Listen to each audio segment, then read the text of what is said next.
प्यारे साथियों, अस्सलामुअलैकुम। मैं आपको हमेशा अस्सलामुअलैकुम कहता हूँ, पर क्या आपने कभी सोचा भी है कि इसका मतलब क्या होता है?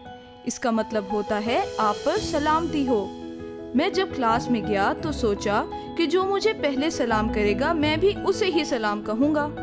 फिर टीचर ने हमें बताया कि सलाम में पहल करना बहुत अच्छी आदत है, क्योंकि हजूर सल्लल्लाहु अलैहि वसल्लम फरमाते हैं कि सलाम में पहल करने वाला अल्लाह के करीब तर हो जाता है। ये सुनकर मैंने इरादा कर लिया कि मैं हमेशा सबसे पहले सलाम करूँगा। ये इतनी अच्छी आदत है कि अल्लाह मियाँ भी बहुत खुश होते हैं और इससे हमारे बहुत जल्द दोस्त भी बन जाते हैं।